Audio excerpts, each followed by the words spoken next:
Right now, you're probably sitting somewhere with the lights on. And if I asked you to walk into a pitch black basement alone at 3 a.m., you'd hesitate just for a second. Even though you know nothing's down there, you do this without thinking. You leave a hallway light on. You quicken your pace up the stairs when it's dark behind you. You feel that little prickle on the back of your neck the moment the lights go out. Here's the thing, that feeling isn't childish. It isn't silly. And it's one of the oldest instincts you own. It's older than every ghost story, older than electricity, older than cities, older than farming. It's older than our species. You inherited a fear that's been running quietly for millions of years. The question is, what were we so afraid of? And why won't the fear let go? Let's go back to the beginning. Way back, before humans, before we walked upright. Our ancestors were small primates living in the trees of Africa. And for a creature that size, the world was a menu. You were not the hunter, you were the meal. During the day, that was manageable. You could see the leopard coming. You could see the eagle circle. Vision was your best weapon, and primates are extremely visual animals. We have some of the sharpest daytime eyesight of any mammal. But then the sun went down. And here's the problem. Our eyes are terrible at night. Cats can see in near darkness. Owls can basically read a newspaper at midnight. Us?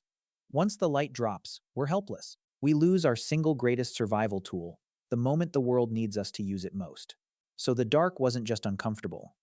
The dark was when the things that ate us came out, one leopards. Specifically, if you look at the fossil evidence, this isn't a guess. There's a famous find from a site called Swartkrans in South Africa, an early human relative, roughly 2 million years old, with two neat puncture holes in its skull. Researchers matched those holes to the exact spacing of a leopard's lower canines. That individual was picked up by the neck and carried up a tree to be eaten. Think about that. We didn't invent the monster in the dark. For most of our history, the monster in the dark was real, and it was winning. So evolution did what it does.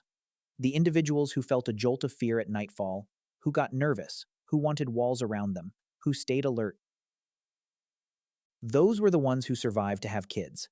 The relaxed ones, the ones who wandered off into the black feeling chill about it, they're not your ancestors. They got eaten. You come from a long line of the anxious. But this is where it gets interesting, because we didn't stay helpless. Somewhere between 1 and 2 million years ago, our ancestors did something no animal had ever done. They grabbed the one thing that terrified every predator on the savanna: fire. Fire changed the entire game. Suddenly, the dark had an off switch. A campfire pushes back the night in a glowing ring. And inside that ring, for the first time, we were safe. Predators wouldn't cross the flames. The light let us see. The heat let us survive cold nights. We could finally sleep without something deciding we looked delicious. And here's what makes this so important.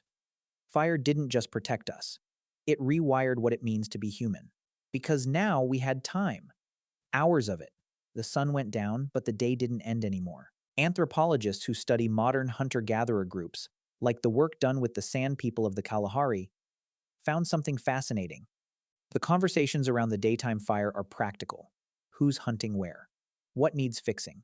But the conversations at night, by the fire, those are different. Those are stories, myths, gossip about people who aren't there. The supernatural. Night was when we invented imagination. So sit with that for a second. The same darkness that terrified us became the place where we told our first stories. We turned our biggest fear into a campfire and used the light to invent culture. Not bad for a scared little primate, except, and here's the twist, the fear never actually left. You'd think that after a million years of fire, and then houses, and then locks, and then streetlights, the instinct would fade. It hasn't, and we can actually watch it in real time. Watch any toddler. Nobody teaches a kid to be scared of the dark. It just shows up, right on schedule, usually around age 2. The fear installs itself automatically, like it's part of the standard equipment. Because to your brain, it kind of is. Here's what's happening up there. Deep in your head, there's a little almond-shaped alarm system called the amygdala. Its entire job is threat detection, and it runs faster than your conscious thoughts. It reacts before the smart, rational part of your brain even gets the memo. In the dark, your amygdala gets loud because it's missing its favorite source of information: vision. It can't confirm you're safe, so it defaults to the ancient setting. Assume the worst. Assume the leopard. And your brain would genuinely rather be wrong 100 times than right once. If you flinch at 100 shadows that turn out to be coats on a chair, you lose a little dignity. If you don't flinch at the one shadow that's actually dangerous, you lose everything. Over millions of years, the jumpy brain won. So you got the jumpy brain. That's why the fear feels bigger at night, even when you're objectively safe. It's not really the dark you're afraid of, it's the not knowing what's in it.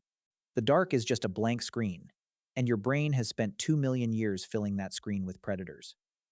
When it runs out of real ones, it makes some up. That's where the monster under the bed comes from. That's the shape in the doorway that turns out to be a bathrobe. Your imagination, the exact same gift the firelight gave us, is now generating threats to keep you alive from a leopard that died out ages ago. Honestly, same. I still speed walk up the basement stairs, no notes, and it goes deeper than jump scares. This wiring shaped how we live. It's almost certainly why humans, nearly everywhere, ended up sleeping in groups behind walls in the light. Why warm house with the lights on feels like the definition of safe in basically every culture on Earth.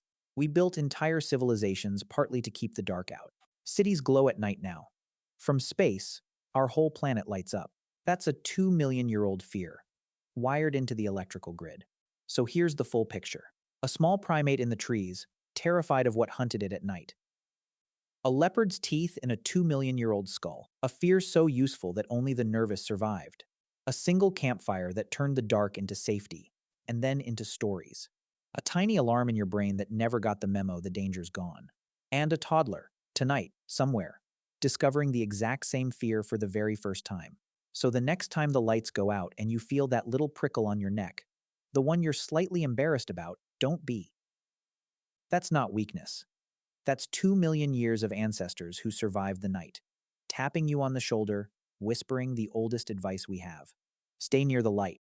You're scared of the dark because the ones who weren't didn't make it. You're the edited version, the careful edit. And every time you leave that hallway light on, you're doing the most human thing there is. You're keeping the fire going, even if now it just runs on electricity. If you liked this one, there's a whole playlist of these, all the weird, ancient reasons you are the way you are.